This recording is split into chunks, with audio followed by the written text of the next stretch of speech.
everyone. Welcome to our play. This is the second time that I've been able to perform this, my second year here. And these guys have worked really hard. They studied their lines. They made their own costumes, as you'll see. They made all the props. We have a tree and a barn. So thank you to all the parents for all of your help. And without further ado, I'm going to present Gobble It Up. The sun is rising on a cold November morning in Plymouth, Massachusetts, 1621. The smoke is starting to billow up from the log cabins in the settlement. As people and animals begin to wake up, there is an air of excitement building in anticipation of a very special day. Get up, it's time to wake up. Today is the first day of the big Thanksgiving celebration. The governor proclaimed it. There will be lots of food, and the natives are coming to feast with us. Okay, I'm getting up. I heard Mama say last night that there was going to be games and races too. Oh, and I think there's supposed to be a musket skills demonstration this afternoon. It's going to be a fun day for sure. Yes, the governor proclaimed a day of Thanksgiving for our bountiful harvest. All the colonists will be there and our native neighbors too. They invited Squanto and the other natives to join in the celebration. I wonder if there'll be any kids up there with. I guess so. After I go to the brook to wash up, I have a lot of chores to do. So let's meet at the large oak tree near the meeting rooms when the sun is high, okay? Okay, see you then.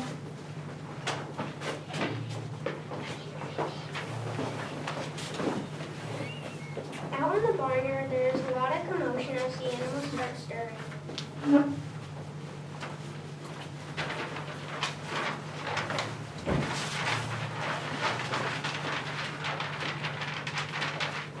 Cock-a-doodle-doo, cock-a-doodle-doo. Wake up everyone, cock-a-doodle-doo. Can't you see the sun coming up? Wake up.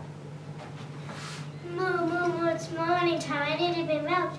Why are they running so late today? What's going on this morning? The pilgrims are busy this morning, Bilbo. Cluck, cluck, cluck. Somebody's running a lot. Anyone seen our fine feathered friend, Mr. Turkey Lurkey? I heard Papa Pilgrim say last night that they were going to have a big feast today. I think turkey's on the menu. Peep, peep, I see Boo coming. Peep, peep, let's do a twist and wiggle under Mama's feathers. Peep, peep. Oink, I think I'll handle this mud. Maybe they won't see me, but if they do, maybe being really dirty will be quite unappetizing. I don't want to take any chances, Oink. Oh my, where's Mr. Turkey Lurkey hiding?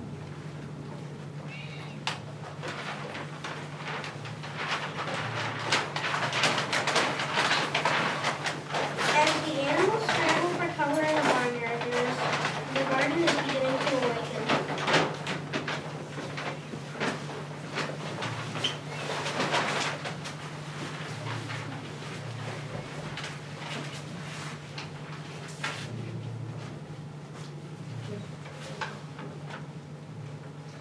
Ah! Here comes the sun. I'm cold right down to my roots this morning. I wish you would warm up some. I don't like this cold weather. I'm starting to feel my age, I guess. My corners are all swollen and my silk is starting to dry out. Thank goodness, I think I'm ready to be picked. Thank goodness for all the natives who planted fish right next to my seeds, keeping both fed this year. I don't think I could have made it this far along. But don't forget, I was there too. You know, natives planted me next to you so we could help each other. I helped fertilize and shade you, and you provided me support. I think we were a pretty good team. And when we got harvest together, we can make epitaphs. I am in my golden age. I feel old to go out. This cold weather has stopped my growth and it has taken the green right out of me. I think I am ready for the threshold. It also looks as if it is time to be grown into flower and start my next life. I wonder what I will be.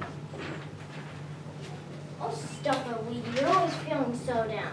Try to enjoy this beautiful sunshine. I heard there's frosting pumpkins this morning.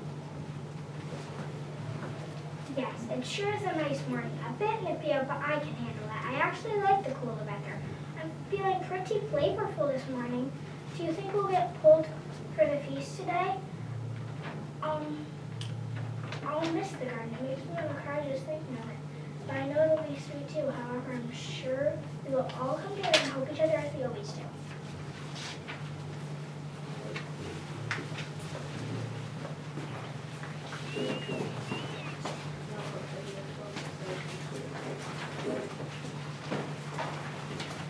Hey Jenny, you sound just like a politician. But seriously, I love this cool weather. Well, what's love got to do with it? Well, we're just gonna have to leave this behind. Let's just stay together. Well, of course, I'm planned for time, but I'll be with you for now, for no matter what happens. I think I see some people coming this way. This is it, folks. Harvest time. Well, Mary, let's be proud. I think we'll make the feast. On the other side of the garden, Mr. Turkey Lurkey is rustling around in the trees. He's trying to stay out of sight.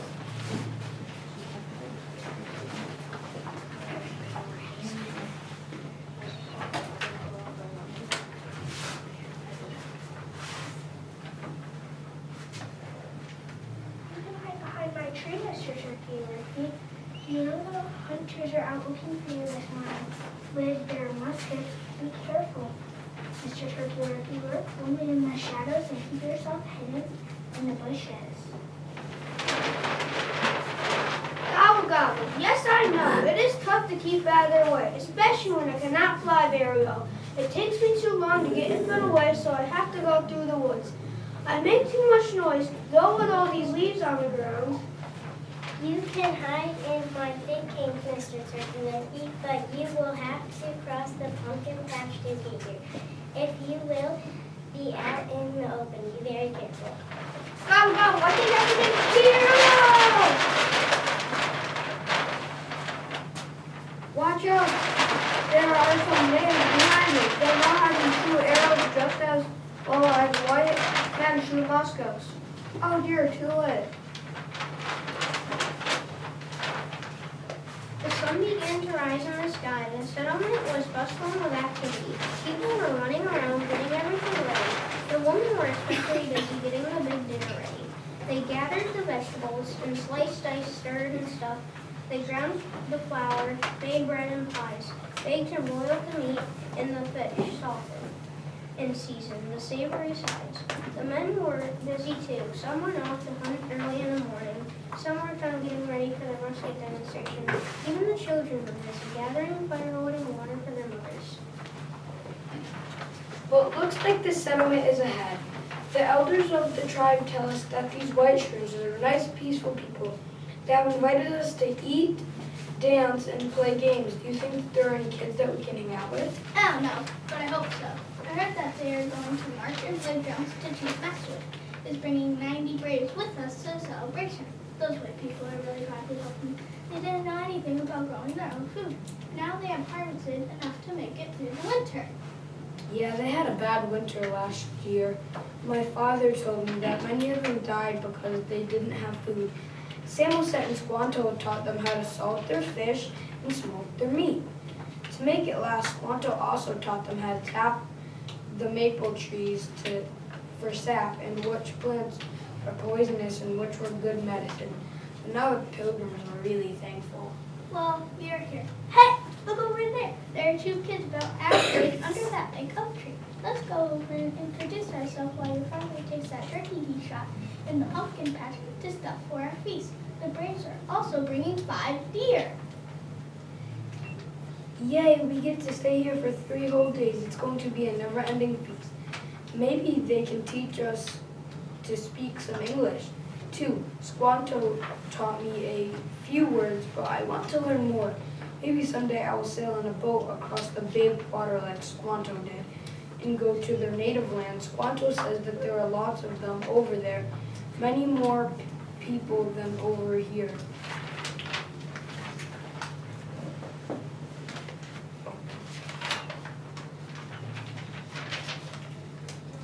He says that there are only 53 pilgrims left in this settlement. I wonder if they'll stay.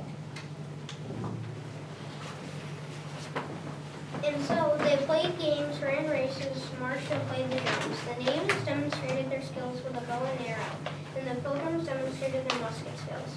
Everyone sat down together to feast.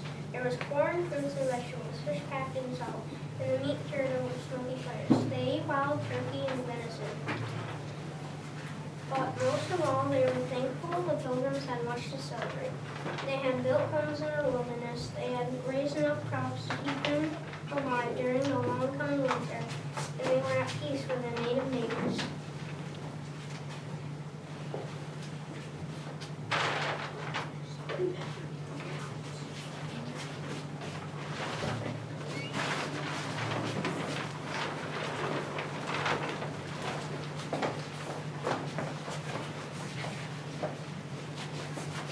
So we all work together to make a wonderful, tasty dinner. Happy Thanksgiving!